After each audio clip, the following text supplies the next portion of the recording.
Good morning, ladies and gentlemen. After a very successful third PADS Aesthetic Conference, in which many young and budding aesthetic physicians attended and listened to some very interesting talks. This talk or this aspect of aesthetic medicine was missed. And I consider this a responsibility on my part and part of other organizers that I should give a brief talk on the subject, as there will be new injectors in the field and there will be new people who will be pursuing their aesthetic careers, as well as there are other people, other aesthetic physicians who are already practicing. So there are a few principles of ethics in aesthetic medicine which needs consideration and needs knowledge. As compared to the traditional medical practice, aesthetic medicine presents some and rather many unique ethical issues. As a practitioner, you face ethical considerations regarding which patient to treat, as well as explaining all the risks associated with the procedures. Central to ethics of aesthetic medicine is the question, is this in the best interest of my patient? The best interest is not always clear in aesthetic medicine, as it is always a joint decision between patient and the physician.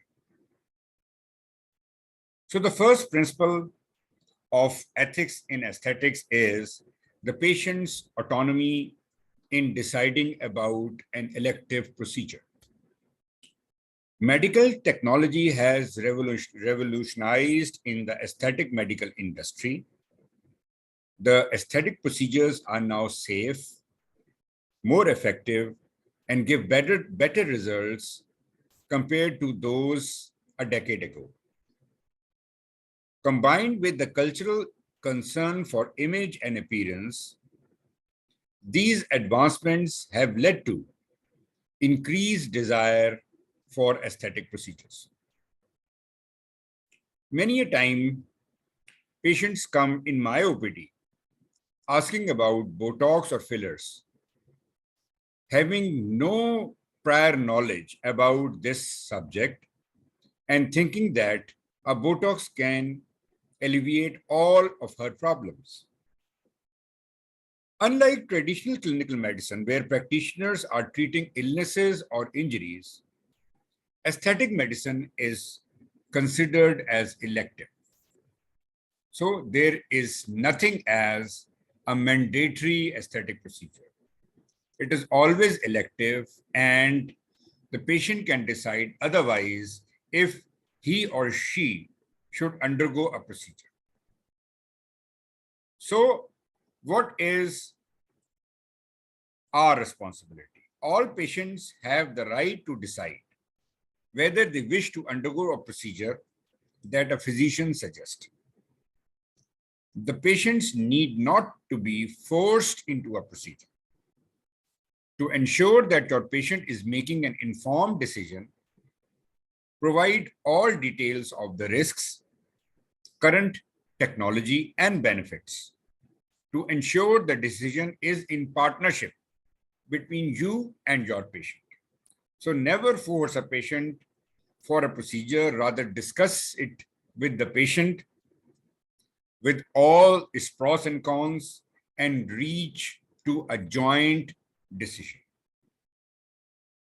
Number two, set realistic expectations. Expectation is key when consulting patients about a cosmetic procedure.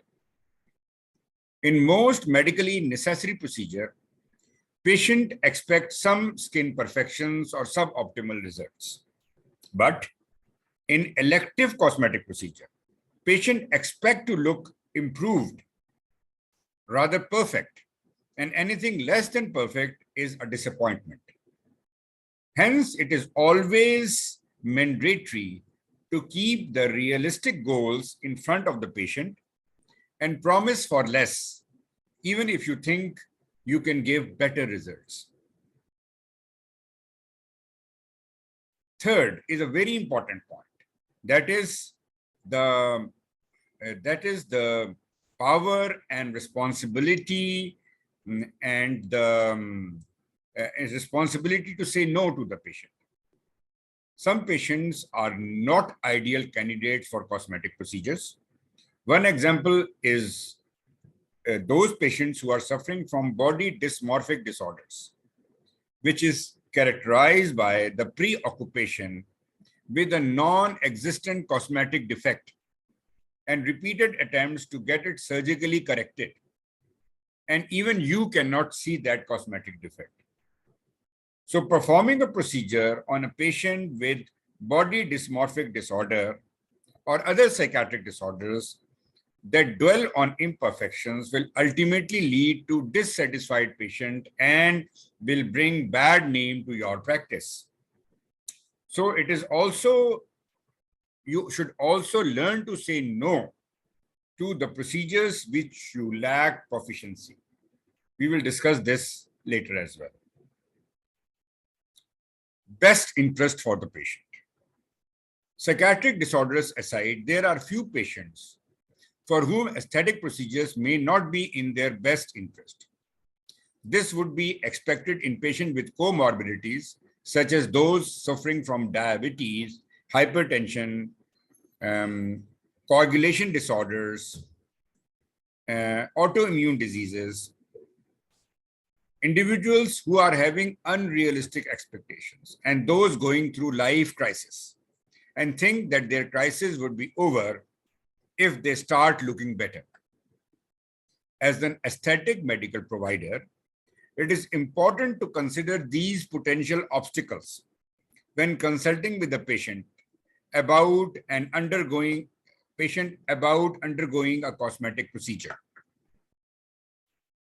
Don't recruit patients if they are suffering from comorbidities, and fully explain to the patient that looking good will definitely improve their psychological bearing, but it does not definitely affect their life crisis as well. Commercial interest. This is a point which is very delicate and very important. Since aesthetic procedures are elective, expensive, and needs frequent repetition and consultation, the field has generated a lot of revenue. And it is the ethical responsibility of the doctors not to suggest procedures to patients they don't need, and not to overdo a procedure. For example, a patient can be improved by 2 ml of filler. Don't put 4 ml just to gain more money, because this will ultimately result in problems for the patient. Do no harm. I always stress this point in my ethical talks. The Hippocratic oath is do no harm continue to be essential for the practice of aesthetic medicine. You may decline to a procedure on a patient for whom the risk of procedure outweighs the potential benefits. Say no to the procedure you don't have the required expertise. And please, never try a procedure on a patient just after seeing it being performed on a YouTube. Keep fluence of the lasers low initially and may ask the patient to come again, rather than over-treating him and her and causing bodily harm.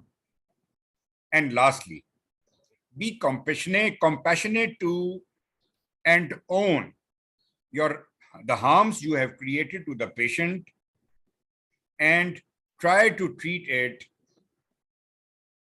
as professionally as possible. The last and important point in this talk is the training and experience. There has been a great expansion in business offering non-physician based cosmetic services with untrained practitioners. This is unfortunate, and despite of various health regulatories, this is still going on. So you need not think a lot about it and just try to improve your own self.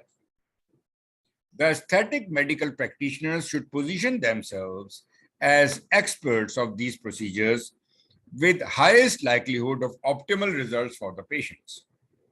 To avoid complications and suboptimal results, practitioners need to always improve their craft with continuous training and learning new techniques. Receiving training benefit patients by providing the best and safest results and guarantees, and your practice will rise above the untrained competitors. I hope this brief lecture will be of benefit to you, and I thank you for your patient listening.